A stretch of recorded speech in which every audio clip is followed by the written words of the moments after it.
নমস্কার বন্ধুরা, আমি পলাশ বিশ্বাস আর আপনারা দেখছেন পলাশ বিশ্বাস ভিডিওস। আশা করি আপনারা প্রত্যেকে ভালো আছেন আর আপনাদের বাগানের গাছগুলিও ভীষণ ভীষণ ভীষণ ভালো আছে। বন্ধুরা, থাম্বনেল আর টাইটেল থেকে বুঝতেই পেরে গেছেন যে আজকে কোন বিষয় নিয়ে আলোচনা করতে চলেছি। হ্যাঁ বন্ধুরা, বোগেনভিলিয়া গাছ বা বাগান বিলাস গাছে যাদের ফুল আসছে না, তারা এই পরিচর্যা যদি মে মাসের এই গরমে করে দেন, এই খাবার যেটা দেখাবো এবং তার পাশাপাশি যে যে পরিচর্যাগুলো বলবো, যদি সেগুলো স্টেপ বাই স্টেপ ফলো করেন, তাহলে এইভাবে আপনাদের বাগানবিলাস গাছেও কিন্তু ফুলে ফুলে ভরে উঠবে। তো ফার্স্ট টাইম ফুল দিয়ে দিয়েছিল, দেওয়ার পরে পিঞ্চিং করেছিলাম, দেখিয়েছিলাম কেয়ারে। তো তারপরে দেখুন যে প্রচুর ফুলের কিন্তু ভরে গেছে, যে সেটা আমার বড় গাছগুলো হোক বা যেগুলো ছোট গাছ আছে সেগুলো, মানে প্রত্যেকটা গাছেই প্রায় ফুল রয়েছে। যে গাছটায় ফুল নেই, আজকের আমি সেই গাছটার উপরে কেয়ারটা দেখাবো এবং আগামী দিনে আবার এই মানে যে গাছটায় কেয়ার করছি সেই গাছটাই আপনাদের সামনে নিয়ে আসব। তাহলেই বুঝতে পেরে যাবেন যে কতটা ডেভেলপ করবে এই খাবারে। তো যারা পুরনো ভিউয়ার্স তারা জানেন যে আমার একটা মাল্টিগ্রাফটেড বোগেনভিলিয়া আছে, যাতে 5টা কালার হয়। তো সেই গাছটায় ফুল দেওয়ার পরে, মানে ফুল ফুটে গেছিলো, তারপরে কিন্তু আর সেভাবে ফুল আসেনি। তো সেই গাছটায় পাশাপাশি এই গাছটায় কিন্তু ফুল দিয়ে দিয়েছে, কিন্তু ওই গাছটায় আসেনি। তার কারণ ওই গাছটা একটু দেরি করে আসবে। তার কারণ এই গাছটায় যখন ফুল এসে গেছিলো, মানে ঝরে গেছিলো, তারপরে ওই গাছে মানে মাল্টিগ্রাফটেডের যে গাছটা সেটায় ফুল দিয়েছে। তো সেই হিসাবে একটা এদের তো স্টেজ বা সময় দিতেই হবে। ফুল ঝরে যাওয়ার পর, ফার্স্ট ফ্লাওয়ারিং হয়ে যাওয়ার পর সেকেন্ড যখন ফ্লাওয়ারিং করবে তারা, তাদের একটা মাঝখানে গ্যাপ থাকবে। তো সেই গ্যাপের মধ্যে রয়েছে বা যাচ্ছে।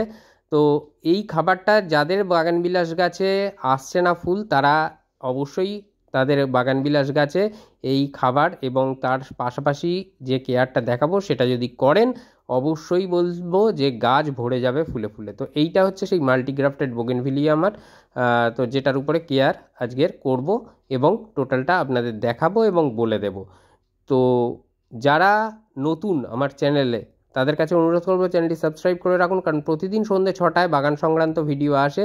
সেটা গাছের পরিচর্যা ম্যাক্সিমাম ক্ষেত্রে, এবং কিছু ক্ষেত্রে নার্সারি ভিজিট থাকে।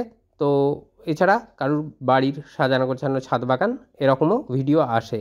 তো বলবো বন্ধুরা, যে সবার প্রথম যে কাজটা করতে হবে, যে বাগানবিলাস গাছের একটা প্রবণতা আছে যে লম্বা ডালগুলো লম্বা হয়ে যাওয়া। তো যখনই নতুন ডাল বেরোবে, অন্তত 6-7টা পাতা বেরোচ্ছে, তারপরে মাথাগুলোকে পিঞ্চ করে দেবেন, মানে চিমটি কেটে দেবেন, বা এই রকমভাবে চিমটি কাটার মতন করে ঠিক 4টে করে পাতা থাকবে, এরকমভাবে ডাল কেটে নেওয়া যেটাকে বলা যায়।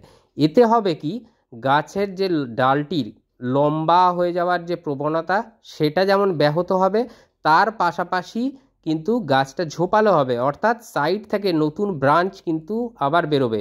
কারণ সে ওই মানে গাছ বুঝে যাবে যে ওই ডালটা আর কিন্তু লম্বা হওয়ার জায়গায় নেই, তাই সাইড থেকে আরও পাতা আসবে বা ডাল আসবে।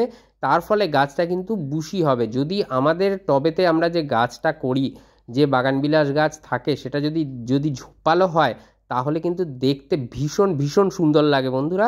আর যখন ফুল ফুটে থাকবে তখন তো আর মানে কোনো কথাই নেই, যে যখন প্রচুর পরিমাণে ফ্লাওয়ারিং করবে। তো টবের মিডিয়াটা খুঁচিয়ে নিচ্ছি, খাবার দেব। তো এই ক্ষেত্রে একটা জিনিস বলি, যে গাছের যারা নতুন বাগানি বিশেষত তাদের বলছি, কারণ এরকম প্রচুর আমাকে মানে কমেন্ট আসে যে মানে এরকম গাছ মারা যাচ্ছে বা গাছ। এই ক্ষেত্রে আমি বলবো যে জল নিকাশি ব্যবস্থাপনাটা কিন্তু ভীষণ ভীষণ দরকার।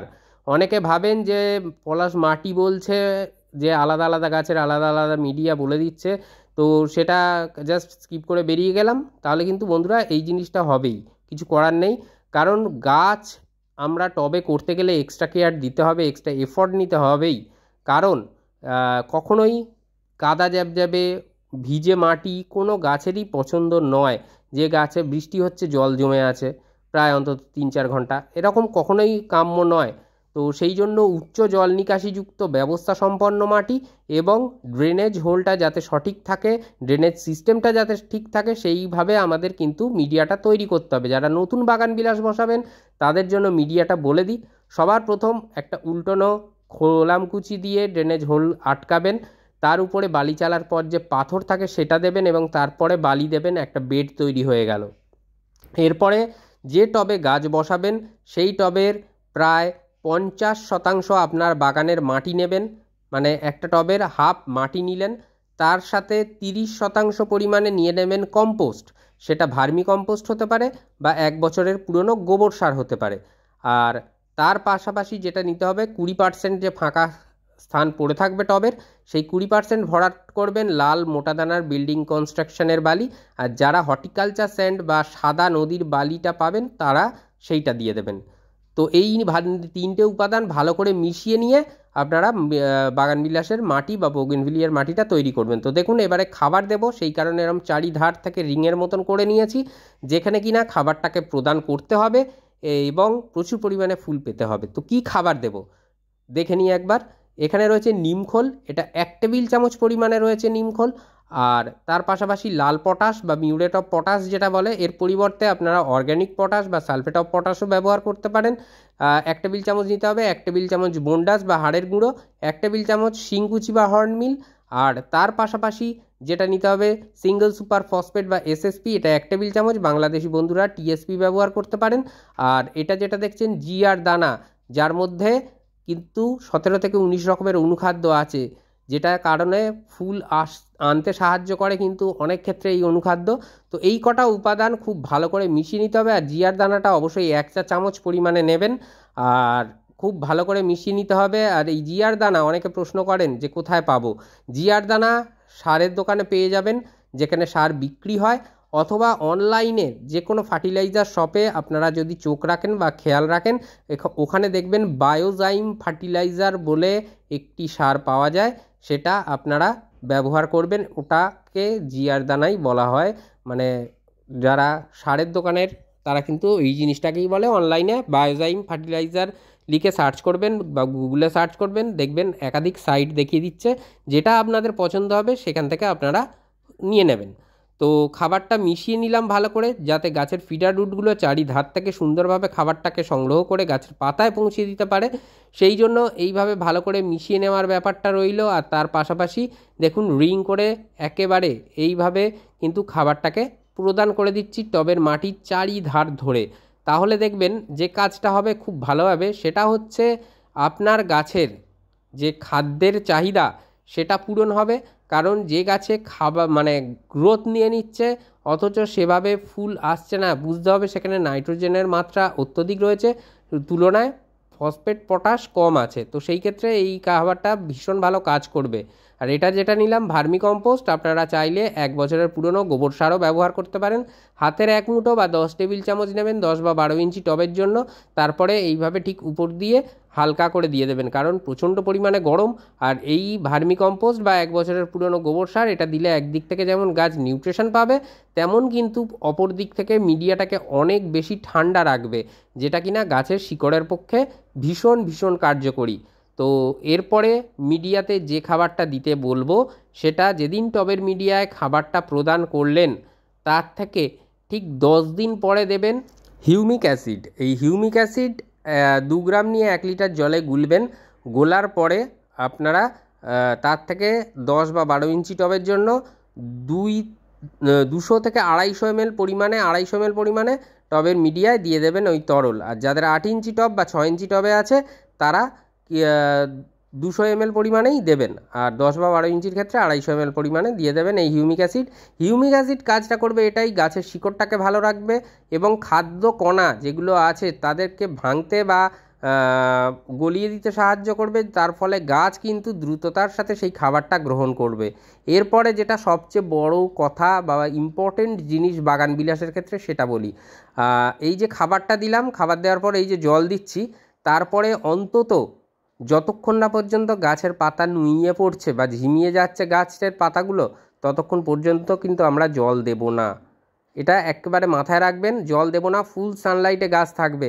তারপরে যখন দেখব মানে অনেকটা পরিমাণে গাছের পাতা ঝিমিয়ে গেছে, তখন জল দিতে হবে 150 ml 10 বা 12 ইঞ্চি টবের জন্য। এরকম পরিমাণে দেবেন যাতে করে গাছটাকে বাঁচিয়ে রাখতে সাহায্য করবে। আবার দেখবেন পাতা ঝিমিয়ে যাচ্ছে, গোড়া শক্ত হয়ে যাচ্ছে, তারপরে মানে মাটি ফেটে ফেটে মতন যাবে বা অনেক সময় শক্ত হয়ে যায়, তো তারপরে আবার অল্প জল দেবেন। এইভাবে করতে করতে দেখবেন অনেকের গাছের পাতা ঝরে পর্যন্ত যেতে পারে, ভয় পাওয়ার কিচ্ছু নেই। তারপরে একদিন যেদিন দেখবেন গাছের পাতা নুয়ে গেছে বা হলুদ হয়ে যাচ্ছে, সেই সময় ভরপুর জল দিয়ে দেবেন। দেওয়ার পরে দেখবেন যে আপনার গাছে ছোট ছোট ব্র্যাকেটে ভরে গেছে, ফুল আসছে। এর কারণটা হচ্ছে একটাই, গাছ কষ্ট সহিষ্ণু গাছ এই বাগানবিলাস গাছ, রুট বাউন্ড ভীষণ পছন্দ করে এই বাগানবিলাস গাছ, যেগুলো অন্য গাছের ক্ষেত্রে কিন্তু ব্যতিক্রম, মানে আলাদা। তো সেই জন্য আমি বলবো যে এই কেয়ারটা বা এই পদ্ধতিটা যদি অবলম্বন করেন, আপনার গাছ কিন্তু অবশ্যই ফুলে ভরিয়ে দেবে। আর বাগানবিলাস গাছ জল বেশি পছন্দ করে না, যে কারণে বর্ষাকালে দেখবেন গাছের গ্রোথ প্রচুর হয় কিন্তু ফুল হয় না। তো এখানেও সেইটাই, যে যদি আপনারা জল দিতে থাকেন তাহলে কিন্তু এই পাতাতেই ভরে যাবে, সেইভাবে কিন্তু ফুল আসবে না। যেভাবে বললাম সেইভাবে মেনটেন করুন। আবার বেশি ফুল পেতে গেলে একদম জল দেওয়া বন্ধ করে দেবেন না, তাহলে কিন্তু গাছ ক্ষতিগ্রস্ত হয়ে যাবে। তো আমি যেভাবে বললাম, যে স্টেপগুলো নিতে বললাম, সেইভাবে কেয়ার করুন, দেখবেন বাগানবিলাস গাছে ঠিক এইভাবে ভরে ভরে ফুল ফুটে থাকবে। তো আজকের মতো এ পর্যন্তই, আবার আসছি আগামীকাল ঠিক সন্ধ্যে 6টায়। ততক্ষণ সকলে সুস্থ থাকুন, ভালো থাকুন, প্রচুর পরিমাণে গাছ লাগানোর পাশাপাশি অবশ্যই দেখতে থাকুন পলাশ বিশ্বাস ভিডিওস। মন থাক চিরসবুজ, পৃথিবী হোক সবুজময়, এই বলেই আজকে এখানে সমাপ্ত করছি। আবার আসছি আগামীকাল ঠিক সন্ধ্যে 6টায়। নমস্কার বন্ধুরা।